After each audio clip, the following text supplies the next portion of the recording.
Turning to Investing 101, Todd Stankiewicz, a co-portfolio manager at the Free Markets ETF, is here to tell us how the government shutdown, less oversight, and fewer regulations are shaking up some industries and perhaps bring a fresh perspective on investing, starting with energy. The Trump administration very much in favor of coal and uranium. What's happening? When we were looking at coal, uranium, we look at energy in general, those are two very highly regulated places.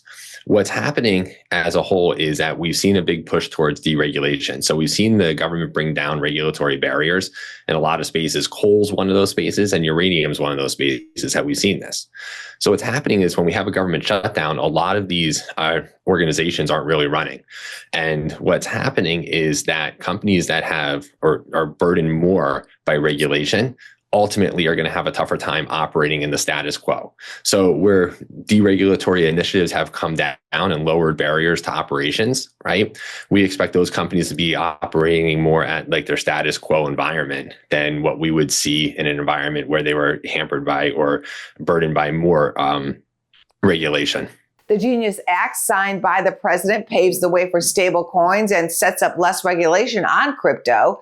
You have Circle Internet Group on your buy list. So there's more direction and there's more clarity for how these companies can operate. So just like we're seeing in energy a little bit, these companies can now operate more in a status quo environment, and they know and they have clarity going forward. If we didn't have this regulatory framework for them to operate in, they would have been subject to just like having to get permission from the SEC, having to get permission from the regulators on an ongoing basis. And that could hamper their operations going forward. It could, in this environment, right, it's about who can operate more at the status quo versus who's always have to ask for permission, balance out regulations, balance out all that oversight and pressure that's traditionally come down on them. And so that's why I think Circle is on this list as well, because what's happening is that they can operate a little bit more status quo now with the Genius framework, and they have a path forward, like a lot of crypto companies. I mean, Robinhood's running, based on a very similar situation. The race to create flying taxis and other vertical landing aircraft is on. What stocks do you like? They're trying to commercialize their aircraft, and they went to this major cash raise, which we believe gives them runway for the next couple of years here to commercialize their aircraft.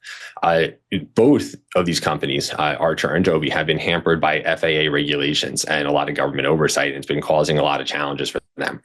Back in June, there were some executive orders and initiatives that pushed this forward, and we believe that now these companies are capitalizing on that. So it's another environment like we're talking about when we look at energy and even the cryptocurrency and stablecoin environment, where they were trying to operate, if the FAA wasn't functioning, if certain parts of the government aren't functioning in this kind of environment, these companies would have just been burning through cash. They really are a race against time, right? Can they get commercialized vehicles, produce revenue and produce profits prior to them, burning through their cash or someone else moving into the space?